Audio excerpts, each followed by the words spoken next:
Cuellar y estamos en Trascendente y estoy muy contento de recibir a una dama brillante, destacada, Lisbeth García Rodríguez. Lisbeth, qué gusto que tengamos esta conversación para Trascendente. En esta ocasión Armando Alanís Pulido, el poeta Armando Alanís, no podrá estar con nosotros y qué bueno para mí porque voy a poder platicar más contigo.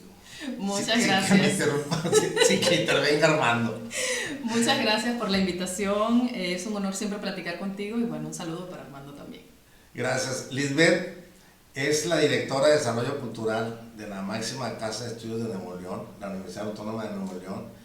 Y bueno, tenemos mucho que platicar, pero lo primero que quiero platicar, Lisbeth, que nos platiques, ¿cómo ha sido ese paso que diste de llegar de otro país, un país hermano muy entrañable, muy querido por los mexicanos, que es Cuba? Que nos platiques un poco de cómo fue esa transición tú estudiaste en la Universidad de Oriente, ¿sí, verdad? Así es. En Santiago de Cuba. En Santiago de Cuba. Y eres tú eres de la provincia de Holguín, de una comunidad, de un pueblo, de un municipio, Rafael Freire. Así es, ¿verdad? Así Bueno, es. platícanos un poco de Rafael Freire, platícanos un poco cómo fue tu niñez, cómo fueron tus estudios, para que los que nos escuchen vean cómo es en Cuba. Aprovechamos esa parte, ¿cómo ves? Platícanos esa parte, por favor. Me encanta la idea. Sí, bueno, viéndolo un poco en retrospectiva, llegué hace 15 años a Monterrey y llegué directamente a la Universidad Autónoma de Nuevo León. Me involucré enseguida con la Secretaría de Extensión y Cultura y bueno, ahí ha sucedido para mí mi vida profesional mexicana, que ha sido maravillosa por toda la cantidad de gente que he podido conocer y con la que he podido colaborar, entre ellos, por supuesto, tú. Y bueno, es bueno que me preguntes sobre mis orígenes, porque pues yo creo que todo ese tiempo me formó para lo que he vivido después aquí. Como dices, soy de una provincia cubana que se llama Holguín. La comunidad donde nací es el municipio de Rafael Freire, también se conoce como Santa Lucía. Tiene un cerro que se llama La Silla de Jibara. Es la ciudad productora de cerveza, es industrial, tiene minas de níquel. Entonces cuando yo llegué aquí a la ciudad industrial, con un cerro de la Silla, con el paseo de Santa Lucía, con una cervecería, dije, llegué a casa. Pero oye, bueno, eran muchas analogías. Además llegaste directo a la casa de Pancho Villa porque yo estaba ahí. El día 2. Estábamos esperando. El día 2 y porque el día 1 llegué a Monterrey a las 11, el vuelo de las 11 de la noche, pero al día siguiente estaba en la casa de Pancho Villa, que en ese entonces estaba en Padre Mier. Muy cerca. Sí, muy cerquita. A conocer a esa gran familia de amigos que me ha heredado esta ciudad. Pero bueno, te decía que esa analogía de ciudades de la que nací y a la que vine a vivir hizo todo mucho más fácil, sobre todo por el perfil. El regio tiene un perfil como no creo que sea un mito esto de que pues son trabajadores, levantan temprano a aprovechar el día y demás. Pero cuando tienen que darse momentos de convivencia, de relax, pues también se lo dan. Son un poco pachangueros en ese sentido y ahí nos seguimos pareciendo. Entonces, bueno, eso fue, yo digo, fue una niña que le tocó crecer en esa Cuba ochentera de mucha tradición revolucionaria. Era esa Cuba todavía de desfiles, de consignas, de banderitas. Fue una niña que creció en ese entorno con un papá que pertenecía era militar. Mi papá era militar, muy revolucionario, también muy convencido. Mi mamá trabajaba en ese entonces en el Poder Popular, que se le llama en Cuba al órgano de gobierno, digamos, municipal. Entonces, el recuerdo que tengo de mi niñez era de una niña que tenía muchos sueños asociados a ese proceso que vivía Cuba, ¿no? Y hubo un punto de esa niñez, adolescencia, donde pensé que yo quería ser periodista y que yo quería ser un poco relatora de de todo el proceso que me tocara vivir en mi país o donde fuera, ¿no? Entonces, bueno, ese sueño de niña como que lo convertí en realidad. Me fui a la Universidad de Santiago de Cuba a estudiar periodismo. Tuve la oportunidad, ya casi para graduarme, nos mandaron como, digamos, un ejercicio estudiantil, nos integraron a equipos de prensa ya consolidados que se fueron a países de África y de América a documentar el trabajo que los médicos cubanos hacían en comunidades muy pobres de estos continentes. Y a mí me tocó estar en Guatemala, muy cerquita de aquí, que no me imaginé por ese tiempo, en el 2001, que iba a ser vecina de Guatemala años después. Y bueno, fue también una experiencia memorable en el sentido de que pude tomar tantas experiencias de mi profesión aún sin haberme recibido todavía. O sea, esto formó parte de algo que después se convirtió también en una investigación de tesis sobre ese trabajo de difusión, de comunicación audiovisual, del trabajo de los médicos en las comunidades, pero también se convirtió en un proyecto cultural de cómo se insertaban los médicos en esas comunidades, que muchas veces pues había personas que no sabían leer, eran muy cerrados con personas que vinieran del exterior. Entonces también se convirtió en algo como cultural, en una exploración cultural de este tema, en principio digamos con una misión médica, pero también muy cultural. Y cuando regresé a Cuba y nos graduamos, nos graduamos en el Palacio de las Convenciones en La Habana. Fidel Castro nos entregó el título, porque éramos la primera generación de estudiantes de periodismo que se integraba así ya a un equipo de prensa conformado por periodistas de prensa escrita, de televisión, de radio, pero ya con una trayectoria, ¿no? Entonces, pues viví eso pasé muy rápido por esa etapa de mi niñez al contártelo, pero era eso, ¿no? Una niña que creció más o menos definiendo sus vocaciones y queriendo estar en este mundo del periodismo. Lo veía yo como una profesión que me podía acercar a muchísimos temas, a la ciencia, a la cultura, a la educación, pero luego sucedió que me acercó muy significativamente con la cultura. Empecé a colaborar con revistas culturales. Hay un festival en Holguín que se llama Las Romerías de Mayo, que se hace cada año en este mes, y donde van artistas de todo el mundo, donde también participan tanto artistas consagrados de Cuba como nuevos talentos. Entonces cada año este festival me permitía conocer artistas, entrevistar, saber lo que estaba pasando en la creación artística en Cuba y el mundo, y me enamoró del periodismo cultural. Entonces cuando yo llego a Monterrey en el 2005, en una también colaboración con la Universidad Autónoma de Nuevo León y con su Facultad de Ciencias de la Comunicación, el destino tenía algo inesperado para mí, y es que una chica del periódico Vida Universitaria de la Universidad Autónoma se había ido a estudiar una maestría o algo así, y pues me dieron chance por 3 meses a que cubriera yo su viaje de estudios. Y bueno, ahí llegar a la universidad también fue conocer de golpe el estado, porque me fui a la preparatoria 24 en Anáhuac, que es frontera con Estados Unidos prácticamente.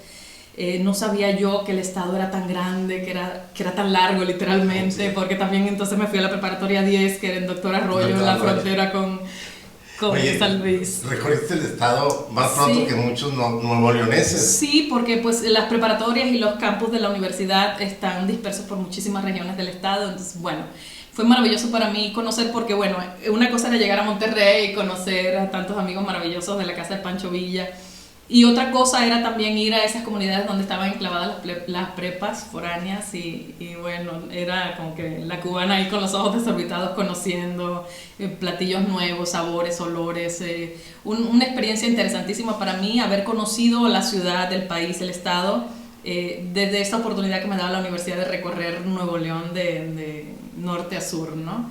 Entonces eso fue lo que también la oportunidad que tuve al llegar a esta publicación Vida Universitaria, que pertenecía a la Secretaría de Extensión y Cultura, y obviamente tenía un acento cultural que era esa rama del periodismo que tanto me atraía, ¿no? Entonces llegar al Festival Alfonsino, que sabes que cada mayo dedica a la universidad a este personaje enorme de México, que es Alfonso Reyes, la Escuela de Verano, Claro. Es el programa cultural más antiguo que tiene la universidad desde la década de los 40. Personajes como Octavio Paz vinieron a impartir cursos a esa escuela de verano. Entonces yo me sentía parte de una historia que hubiera podido ser, digamos, ajena, pero yo me la apropié tanto y llegué con tantas ganas de apropiarme de esta ciudad y este mundo en el que, bueno, tenía 26 años cuando llegué. Y sí, era un descubrir como si hubiera sido una niña que llega a un lugar nuevo y empieza a... Había un poco de nervio también, porque estar en un lugar donde no sabes dónde estás, donde no sabes cómo se llama la calle, donde no sabes para dónde vas, es también muy, muy impresionante. Pero bueno, eso provocó que me aprendiera todas las calles del centro de Monterrey, que Suaza, Zaragoza y todo me lo sé. Todo en orden. Para poder sobrevivir en un mundo que de repente es físicamente desconocido, pero que espiritualmente me hacía mucho clic y pues al punto de que desde que llegué hice clic con la ciudad, con su gente, con su comida, con sus dinámicas que son muy particulares también. Y al cabo de 15 años de vivir, de crear, de fundar, de parir aquí, te puedo decir que es mi casa. Definitivamente es mi casa. Qué padre escuchar eso, porque son procesos que no son fáciles, no son sencillos, y tú lo platicas y como que para ti sí fue sencillo. Al menos esa impresión tengo, ¿no? Sí, bueno, a escala, ¿verdad? Porque sí hay mucho, sí es muy duro cuando te vas a vivir a vivir. O sea, Sí. es muy padre agarrar una mochila o una maleta e irte a visitar y conocer otros lugares. Pero Sabiendo que vas a regresar. Sabiendo que vas a regresar. Pero es muy duro dejar atrás no solo la familia, que es digamos lo más importante, sino toda la geografía que tú conoces, todo el vecino, la tiendita a la que vas, toda una geografía familiar que para mí, aparte siendo de una ciudad pequeña, de barrio, digamos, eso fue muy, muy difícil. O sea, a la distancia lo platico así como que se oye como muy orgánico y lo fue, pero vivirlo sí también implicó mucho del asimilar, del madurar, y bueno, el hecho de que el culpable de que yo me viniera a esta ciudad, que es Michael, mi actual esposo, nos conocimos en este festival de las Romerías de Mayo. Uno de tus pocos defectos que tienes. Sí, eso tú lo has dicho. Pero bueno, Michael me ayudó mucho en el sentido de, yo le digo que él me heredó amigos que luego ya no fueron amigos heredados, sino que fueron amigos propios.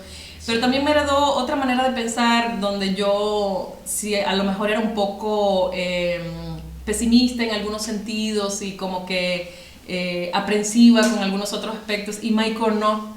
Entonces yo trataba de frenar y Michael me aceleraba, y entonces esa también dinámica al interior de nuestra pequeña familia contribuyó a que pudiéramos hacer un mapa nuevo juntos, porque bueno, vivir con alguien es difícil en todo sentido, hacer clic con alguien, y más si es una persona que es de otra cultura, que es de otro país. Claro. Entonces necesitas como mucha disposición, mucha inteligencia emocional para hacer que algo así funcione, y en el caso nuestro, pues bueno, empezamos a ya dejar de ser la chica cubana y el chico regio para convertirnos en una especie de nosotros muy padre que hasta el día de hoy, bueno, con nuestra hija y con toda nuestra familia, se ha convertido como en una familia mexicubana. Sí.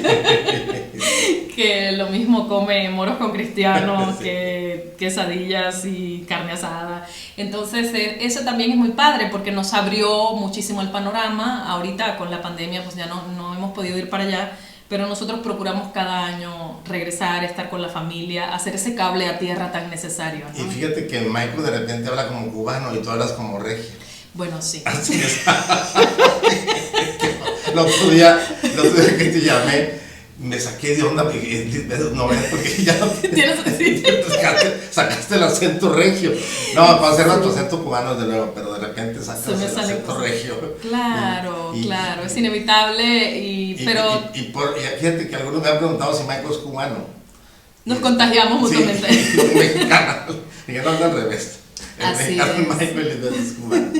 Oye, no, pues qué grato escuchar esta historia que yo de alguna manera la conozco, pero que he querido que la compartas con mucha gente, porque es una historia muy interesante y me gusta mucho también cómo ha sido todo tu desarrollo profesional en la universidad. Y yo sí, algunas cosas no sabía, por ejemplo, que descubriste tu vocación muy joven, prácticamente niña, y que además en un campo muy interesante como es el periodismo, pero enfocado a lo cultural. Así es. Me imagino que tiene también algo que ver, además de lo que viviste de niña en la parte ideológica que nos comentas. Yo creo que también hay la parte de que Cuba se le da mucha importancia a las artes. Así es. Sí, recibíamos como una educación como muy integral. Yo Sí. recuerdo, siempre fui un poco sedentaria, si había que ir a atletismo o a voleibol, pues yo como que, ay no, pero se nos exigía en primaria estar en algún deporte. Sí. Entonces yo elegí ajedrez. No quería correr, no quería saltar. Ciencia.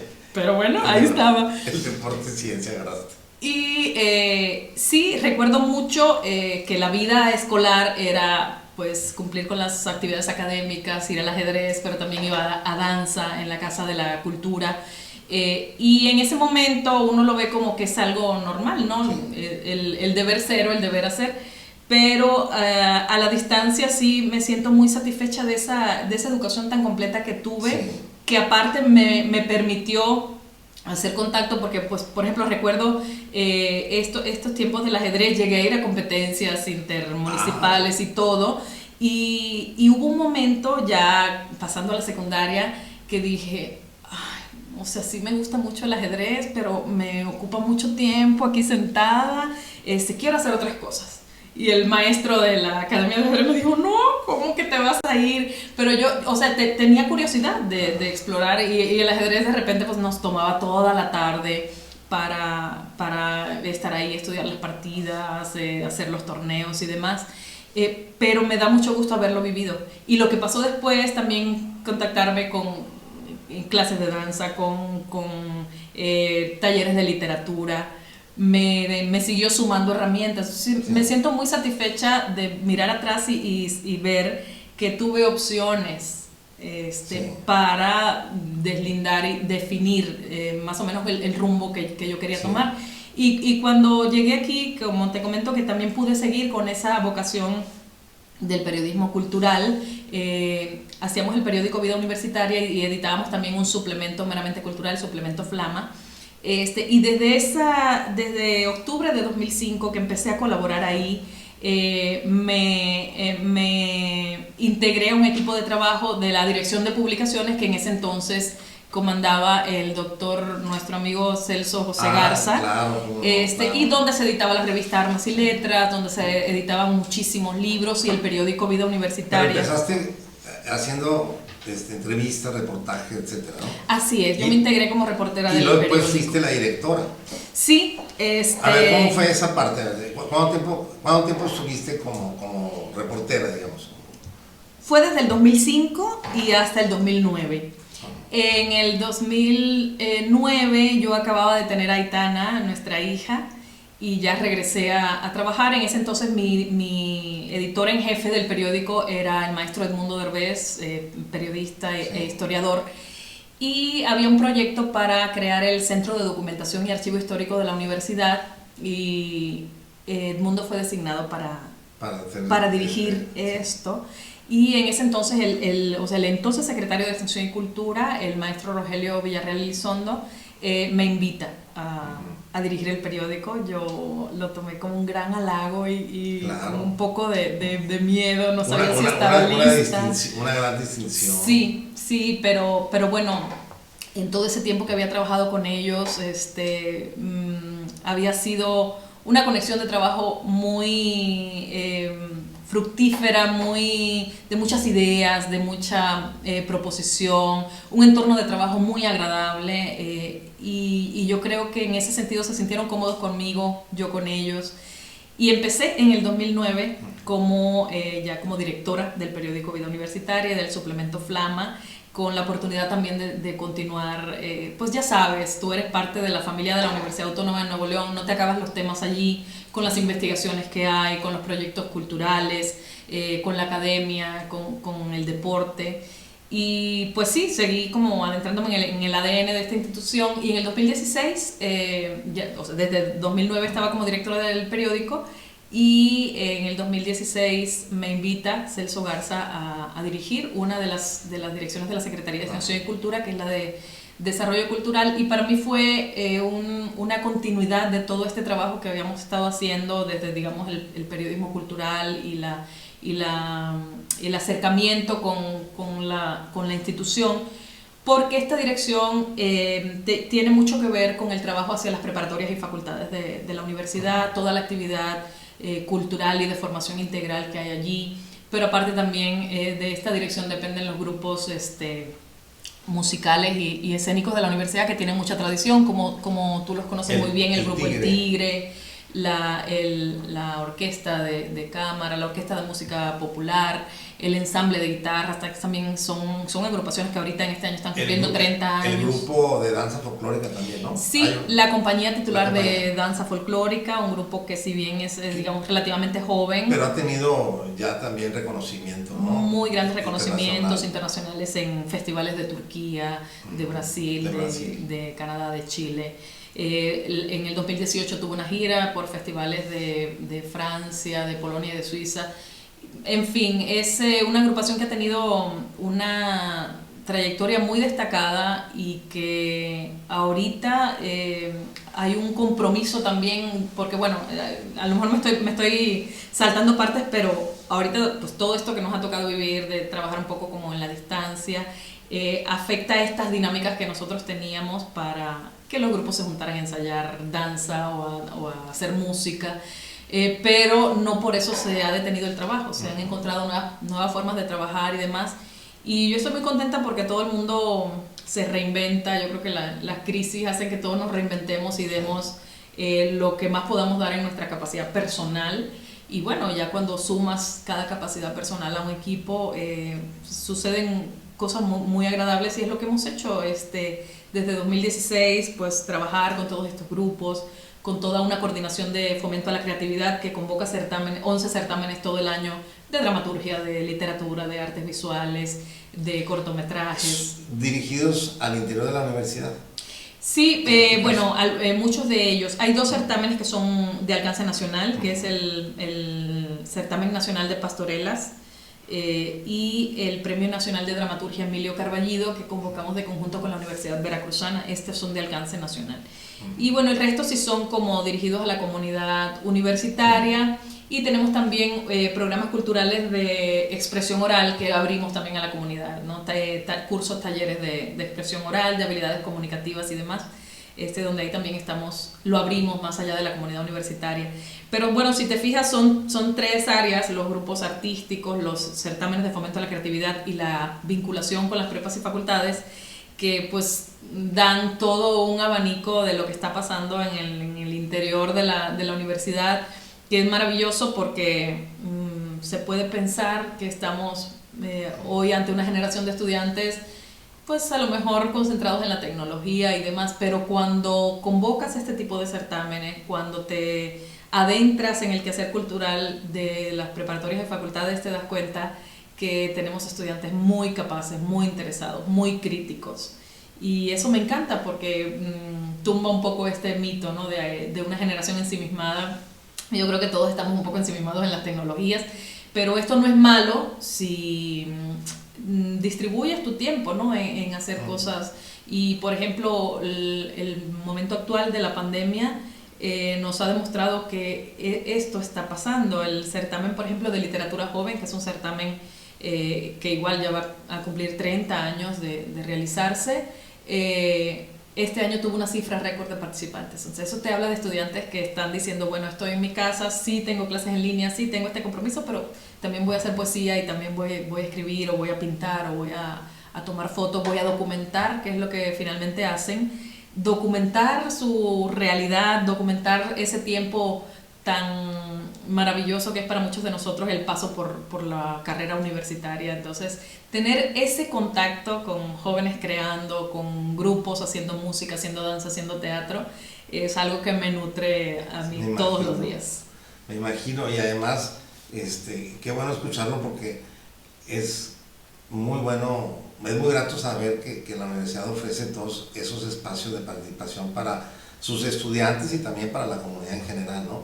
Fíjate que yo he visto en los últimos años muchísima actividad en la difusión cultural de la universidad, en la promoción, muchísimo. Yo creo que todos, el otro día en una cena lo comentábamos eso, justamente. Una cena que tuve el honor de que me invitaran en honor a nuestro amigo Margarito Cuellar, que por haber obtenido el premio Juan Ramón Jiménez recientemente, ¿no? Que orgullosísimos compañero tuyo de trabajo. Un saludo para Margarito, estamos muy orgullosos de él. Claro, y platicábamos de eso, ¿no? Porque fíjate que es el segundo mexicano que logra ese premio, estaba comentando. ¿Sabes? Pero hablábamos de eso, de la universidad y de lo contento que estamos, por los que estábamos ahí, y coincidíamos en eso, en la gran actividad cultural que tiene la universidad. Eso es muy, muy grato. Y qué padre que a ti te haya tocado y que estés muy involucrada, que seas de las protagonistas en este equipo, ¿no? En este trabajo de equipo. Y también, pues, cuando estuviste al frente del periódico, yo me acuerdo que a veces me platicabas con mucho gusto de algunas entrevistas y algunos encuentros que tuviste con personalidades que admiramos mucho, ¿no? Por ejemplo, de Elenita Poniatowska.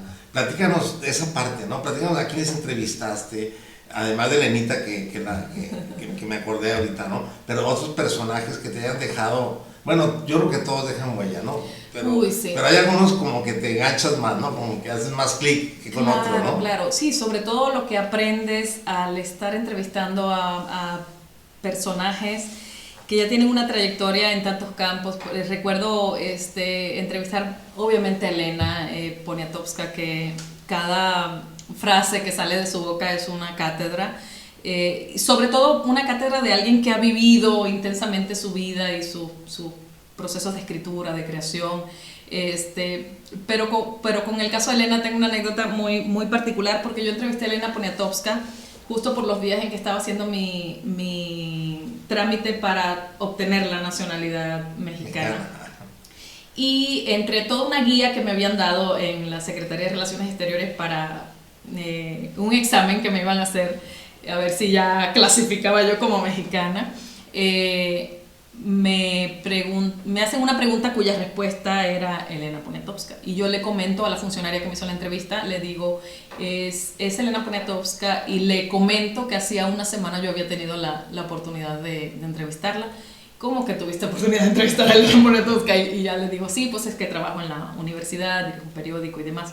Entonces ella me decía que cuando le conté, ¿no?, de toda la actividad que desde la universidad documentábamos con este periódico, me decía, bueno, es que sabiendo eso, ya esa es tu prueba esa es tu prueba para saber que ya estás muy enrolada en la cultura, en la cotidianidad mexicana, ¿no? Y yo creo que sí, fue Elena, pero también, por ejemplo, muchos intercambios con la UNAM, la oportunidad de entrevistar a Margot Glantz, también maravillosa, Sergio Pitol, Carlos Monsiváis, que vino a recibir el doctorado honoris causa por parte de la universidad, personalidades de la cultura como Ignacio López Tarso, que vino precisamente a grabar un disco con el Tigre, sí. Y luego también vino a recibir el doctorado honoris causa. Y también escritores, intelectuales, no solo mexicanos. La oportunidad de entrevistar a Sergio Ramírez, el escritor nicaragüense maravilloso, de tener a Ignacio Ramonet, director de Le Monde Diplomatique, este periódico francés. En fin, hay una historia que uno va construyendo con pedacitos que te va dejando la gente con la que interactúas, y en ese sentido tuve la oportunidad, cuando la universidad cumplió 80 años, se hizo un ciclo de conferencias con premios Nobel de química, de medicina, Y tener la oportunidad de estar ahí en primera fila, escuchar sus conferencias, convivencia con los estudiantes, sus consejos a los estudiantes, era algo para bebértelo así en traguitos sí. Cortos y aprovechar. Sí, definitivamente. Y bueno, de la cultura mexicana, haber podido entrevistar a Óscar Chávez también en su producción con El Tigre, nuestro inolvidable Óscar Chávez, a Tania Libertad, a una serie de artistas que en su relación con la universidad, bueno, siempre... ¿Eugenia no te ha tocado? Eugenia no me ha tocado. No, porque fue virtual lo de ella, ¿no? Sí, así es. Ahora la escuela de verano, sí, cierto, pero desde la Ciudad de México. Y sí, el año pasado tuvimos la oportunidad también de que la compañía titular de danza folclórica bailara en un espectáculo de Lila Downs. Y por ejemplo, en este caso, bueno, ya no está en el periódico, pero Lila quiso tener ahí un encuentro con los estudiantes de la compañía y se tomaron fotos, conversaron. Entonces, ver esa manera en que los artistas de México y de otras partes que se relacionan con la universidad tienen también ese interés de dejar algo a su paso, dejarle algo a los estudiantes, a la ciudad. Es algo que me ha encantado poderlo documentar y poderlo vivir, porque no se trata de la persona, sino de todo lo que esta persona conlleva en sus valores, en sus ideologías, en lo que tiene para dar, ¿no? De sí. Y también me gusta mucho que en este caso la Autónoma de Nuevo León se preocupe, ¿no? Porque haya también ese tránsito de figuras del arte, de la literatura, de la política, que siempre tenga a la institución como en una especie de efervescencia que genere conocimiento y valor, ¿no? Para los estudiantes, para los maestros y para la comunidad. Entonces, a mí me encanta ser orgullosamente tigre, orgullosamente universitaria. ¿Y si le vas a los Tigres? Sí, le voy a los Tigres. No creas que sé mucho de fútbol, pero hay ahí como una cosa orgánica que me llevó a irle a los Tigres. Sí. Oye, fíjate que yo he leído algunos textos tuyos y los he escuchado, y yo ya te he dicho que tú tienes muy buena pluma. Gracias. ¿Cuándo vas a publicar algo? ¿Lo tienes en mente? Sí, lo tengo en mente. Tengo en mente un libro de entrevistas, porque precisamente esto que me preguntabas, ¿verdad? Sí. Tengo en mente un libro de entrevistas y admito que he dado pasos para concretar este par de libros que tengo en mente. Uno es para... Lo presentamos en Trascendente. Claro, por supuesto, tiene en mano. Pero uno es de estos, de esos diálogos que yo he sostenido desde el periodismo y desde la gestión cultural, diálogos que he sostenido con grandes personalidades. Y por otro lado, cuando yo llegué, mi suegra María Inés González me regaló un libro que se llamaba Mi vida en México, que lo había escrito Carlota, y hablaba de la vida, de la vida que ella se encontró en México cuando llegó. Obviamente en circunstancias muy distintas, en unas situaciones de poder y demás que no pretendo, pero me llamó mucho la atención el poder documentar esa especie de transculturización que uno vive cuando te vas a vivir a otro lugar.